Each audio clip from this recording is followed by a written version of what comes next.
So this is part of my morning ritual. Usually I will wake up, this in hand, make sure I'm up to date with whatever appointments there are for the day, and then just see how many emails. So right now I've got 73 unread emails, so I'm kind of on track. So I run a business called Pigeonhole. We've been in operation for just around 5.5 years now. We started as a little shop and now I've got 5 stores. We're not like lofty design snobs, it's not really what we're about, but we're about having interesting, fun, quirky products that are accessible to a wide range of people. In the car with me is my lovely fashion manager, Crystal. Hey guys. We're on our way to a viewing. Basically a viewing is when you go see a brand and they have all their clothes out on display for you to choose from. Today we're going to see Stussy. Big international brand, but they have actually got Australian designers doing Stussy Australian range, and it's pretty good. It sells really well for us in our menswear store, which is in Northbridge. Try that. So basically we're going through the clothes, finding the ones that we like. These are going to arrive in July. Still going to be a bit cold, so maybe jumpers are okay. And then we put them on this rack here. I guess how I've learnt how to do my buying, big process of trial and error, mostly lots of error. And I think the other thing is like doing a lot of travel. I guess the more you travel, the more you see in other stores, the more you see in other brands. And I guess from there you can kind of work out what is different, what is new, and what is exciting. Oh, hey Maxie, how's it going? We're trying to negotiate a lease, a short-term lease. They potentially are going to offer us something extremely good deal if I moved in tomorrow. I think it's after tomorrow.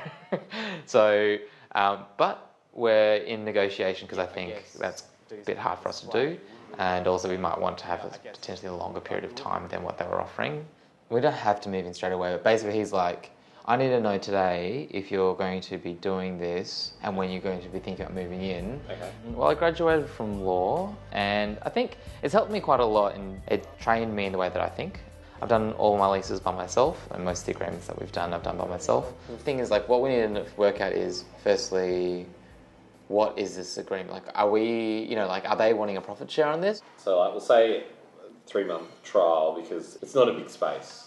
I think we need to heavily market this as well. I think staffing is the hardest part about business because you want to bring together a group of people that really love what they do. Finding those people is like a challenge in itself, and then they also have to get along really well with each other and they have to get along well with you. Yeah, overall it looks really good. Do you reckon, is there a way that we can have 4 images? Like, they're quite big, don't you think? Yeah, I've already emailed him and he hasn't replied. He hasn't replied? Yeah. When did you email him? Wednesday. Wednesday. It's Friday now. Harass him. Okay. Well, I started with nothing and no one, and then I grew very, very quickly. It's probably about 60 people within sort of a 5-year time frame. I guess that the challenge there is knowing what it means to be a boss, what that looks like. People are always going to have some sort of fear or dread or something about their boss in some way or other, and so there's that sort of, that reflecting to you when you have to sort of deal with that on a day-to-day basis, sort of upsetting people or dealing with their emotions or dealing with your own emotions. And I guess that's the hardest part for me. I wouldn't really call myself a risk taker as much as an opportunist. I think that's kind of the way I approach things because I don't really see the potential negative as much as I see the potential positive. Just in my shop on the other side of the city, one of the stores that I've got over here, you just kind of pop in just to see what's going on, kind of just to check, to see whether things are looking the way that they should. So I design a lot of the accessories in the store. I mean, it's fun to be creative and design stuff, but personally, I think my creativity is just as satisfied in opening a store and designing the layout of the store or doing an interesting window display or something like that. If I had gone from law school 5.5 years ago and I was working as a lawyer, by now I'd have a lot more money in my pocket than I do. But I don't think I would be as happy as I am, and I don't know if I'd be able to wake up every day and be excited or amped for work.